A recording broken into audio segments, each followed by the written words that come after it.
he's getting it now.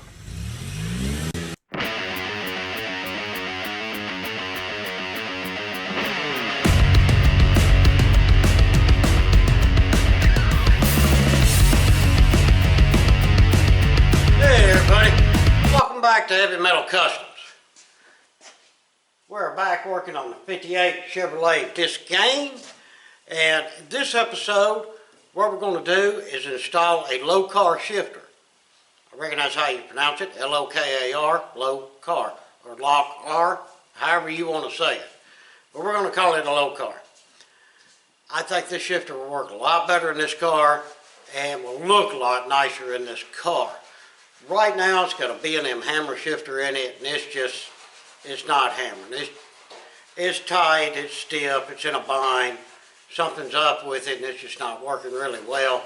You can't even snatch low one, and so on and so forth, and it sits low in the floor. So there's several reasons why he's changing out to this Lokar shifter. But let me grab the camera and I'll give you a look at what's in it, and I'll show you the shifter that he picked to put in it and give you some particulars on it. Alright, what's in it, like I say, is this little B&M hammer shifter, which I mean, I've had them back in the past, back in the day, several of these ratchet style shifters, and you know, they were cool, man. And you know, I've had some that worked okay, and I've had some that worked really good, and I've had some that were just junk. But this one's not suiting this car none. And like I say, it just sits low. It's not for this car, that's a fact.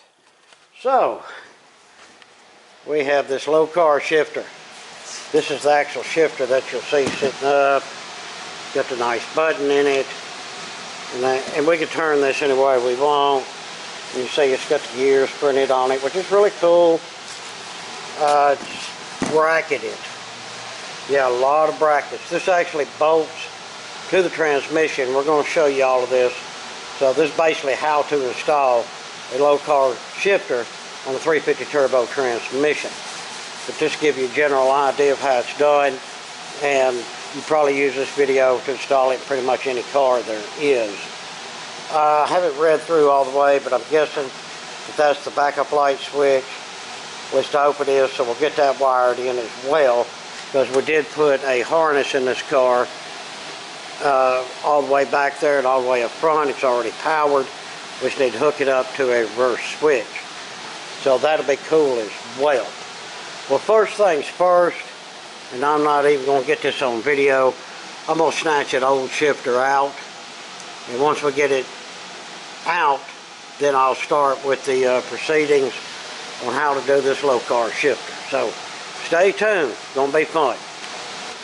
Alright guys, get that old shifter out of there. Get everything sitting over here. Now what we got to do is pull the drive shaft and pull the cross member so we can get that motor transmission to sink down, so we can get all that bracket and stuff on top of that transmission and be able to get up in there and put a shifter and all that jazz on and figure out where we're going to cut our hole. But first things first, we're going to take the distributor cap off, because as that motor comes down, a distributor cap can be broken by hitting the firewall. Then we'll snatch the breather and the distributor cap, and then we'll beam her up in the air, and everything else is underneath. Alright, now guys, here's what we're going to do. Take drive shaft loose.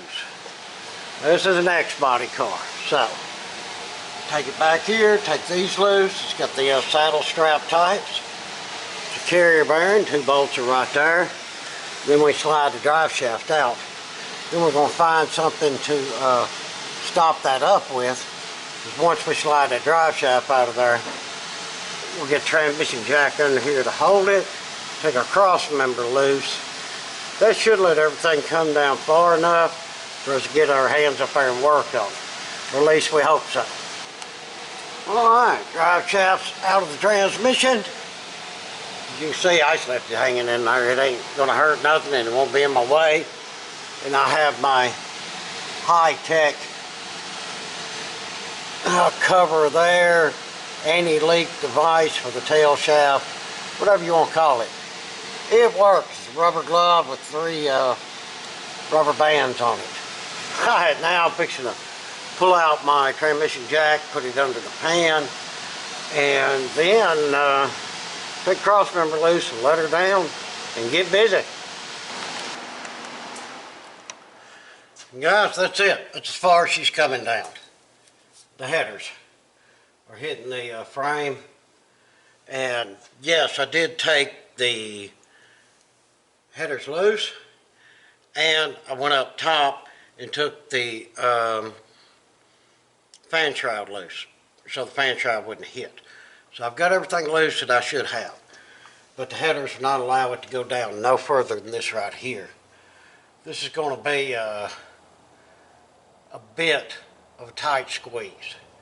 Now we still have a bracket here for some reason, for what, I don't know, but it's got to go. What size is that? It's a 9/16.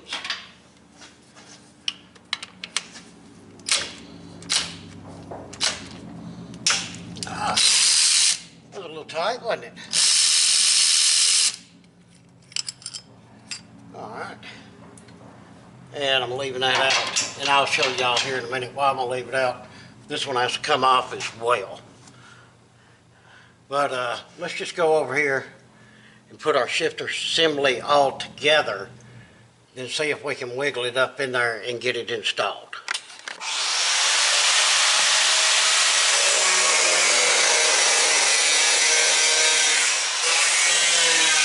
Alright, got my directions out. Pardon the background noise. Jimmy's over there with the death wheel. But y'all can just watch me put this together. You can see the directions and it shows how it's made. And I think the best bet is to assemble the whole thing and see if we can slide it up in there. I've got my tools that I do believe I need. So let's just crank up the music and assemble this thing.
Alright guys, looking at this assembly, how high this sits up, there's no way that this is just going to slide in there.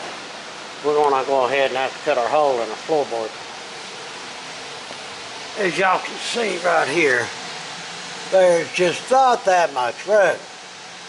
So let's get the tape out, and we're looking at this. It's going to be pretty simple from back here where this bolts on to the transmission. You need to go up to go ahead and take it to 5, And then this is 3.5 inches wide. So I'm going to go ahead and cut my hole in the floor. And don't worry, once everything's said and done, I'll get everything sealed up and whatnot. But this is one of them things, it's just going to have to be done. And I'm going to go ahead and take these 4 bolts back out and take this off. Then I'll try to get my plate up there once I get my hole cut. Alright, got her up in there. I've got my 2 back bolts here and here. Then over here I've got my studs with my lock nut on each side. So yeah, that's it. Alright, now what I'm going to do is go up here and tighten on my bolts. I left everything loose for assembly. I'll get them bolts tightened and we'll get that shifter assembly on. Alright guys, everything's together, everything's tight except for this here. I've not tightened these yet. I'm going to wait until I get the linkage hooked up and put the shifter in. And I'm telling you, I do not think that boot's going to work. We might be able to use this outer ring, but we're going to have to get a 4-speed type shifter boot. And because transmission's still down, we're going to push it up a lot. And my fear now is that bracket back there in back's going to hit the floor. But only one way to find out. Everything's on and tight, so we can put the transmission back up there and put the cross member stuff back on. Alright guys, got it all together. Not all together. Got the bracket on. Cross members back in, drive shaft. Basically everything I took apart underneath is back together. As far as top side goes, I just got to pop the distributor cap on and put the fan shroud back on. But that's not my issue. My issue was, once this bracket's on here, man, this thing just does not fit. The cross member wouldn't even go up and bolt in. You can see how far it's up through the floorboard. We had to cut the crap out of the floor. I know the customer didn't want the floor cut that much, but it's alright. I'm going to do some creative work to get it boxed back in and stuff. But that was the only way that the shifter's going to fit. Y'all can see that plain as day. Look how close that is. Yeah. Yeah, that bracketry, I mean, it may work just fine, but I'm not impressed. Now let's see what we can do about some linkage stuff. First things first, 15mm here. I already got that loose.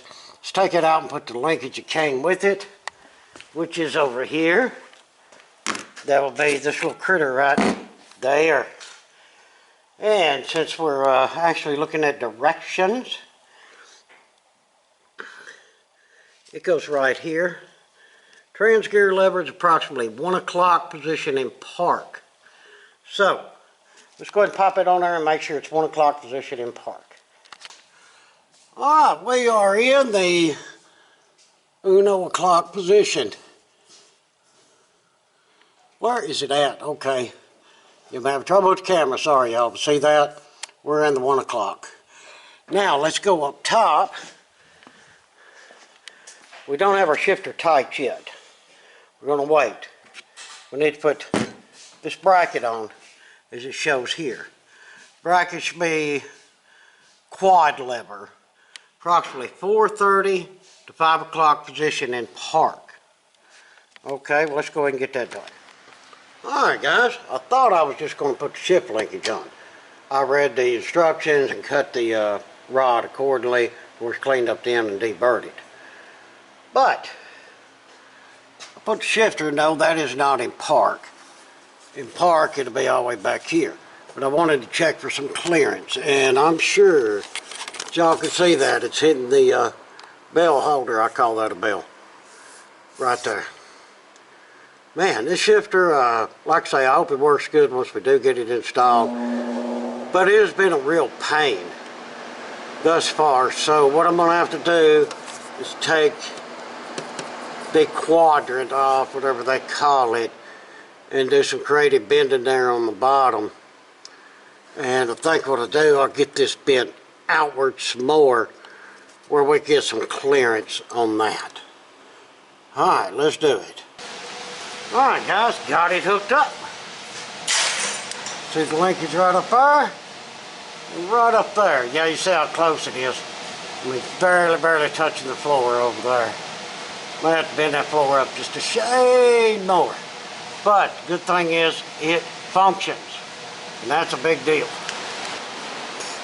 Alright. You'll see this wire up good here. I've got to lay in that floor. Yeah, I'm going to put it all up. I'm trying to get reverse lights on this thing. Now we got her working. We're in park. There's a reverse. Oh, what is that? Reverse lights. Yeah, man.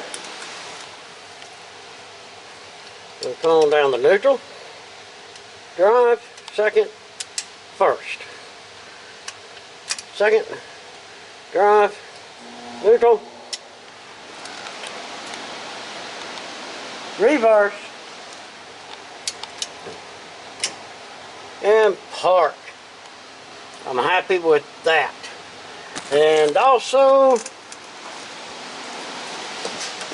I'm going to show y'all how I did that. I'm going to go on the other side.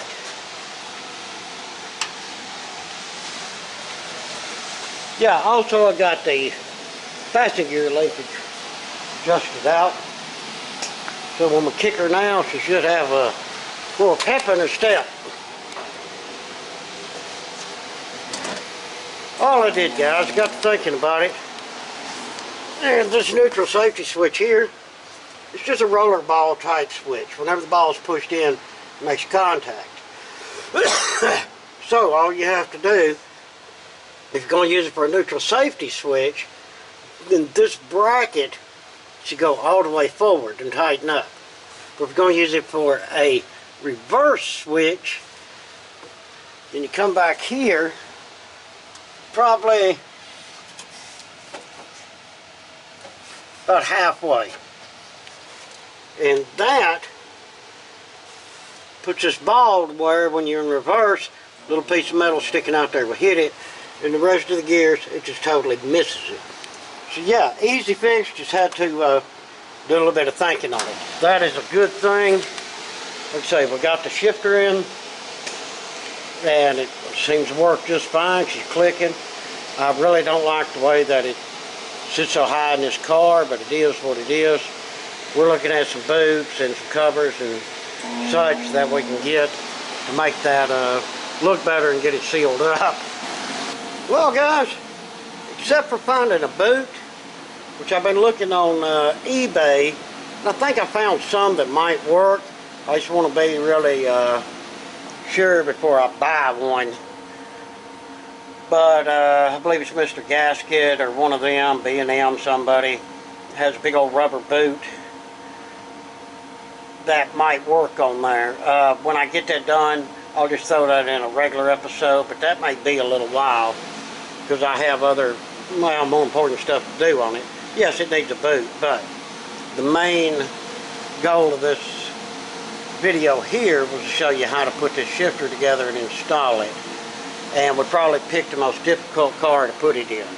Like I say, if that would have been a truck, would have had a lot less issues and a lot more room to work with. But being as this transmission is so close to the floorboard, I mean, it is what it is, but we made it work. And the customer did come by last Saturday, took the car out for a spin. The thing shifts like it's supposed to. Everything worked well, and he seemed to be really happy with the work we've done so far. So that's going to wrap it up this episode. Got that Lokar shifter installed, even though it's a little funky here and there. We got it done, and it works like it's supposed to. And that's a big deal, and the customer's happy with it. So, we got it. Well, guys, I do appreciate you watching. Keep your eyes out for more on the 58. Next, we're going to get into replacing all four of the coil springs. Because, you know, I think it has big block springs in it. That's why there's no suspension travel and bounce. But he bought some new coil springs to go all the way around, so we're going to install them. And also, we're going to take a few minutes. I'm going to do no show car quality job. But we're going to sand this hood down and just get some black paint on it. Just prime it, get some spray paint on it, and get it black. For that, we'll sort of match the rest of the car. That red hood won't be standing out, so we'll get that done as well. Next episode's coming up. Well, like I say, for now, that's going to have this one taken care of. I appreciate y'all watching. Hope you enjoyed the video. Hopefully you learned a little bit about the Lokar shifter, the way it goes together, and installation on it. If you would, throw me down some comments. If you're able, hit us up on Patreon and or the super thanks. And please like, share, and subscribe. Again, I appreciate it much. Till the next one, we hope that everyone has a fantastic day.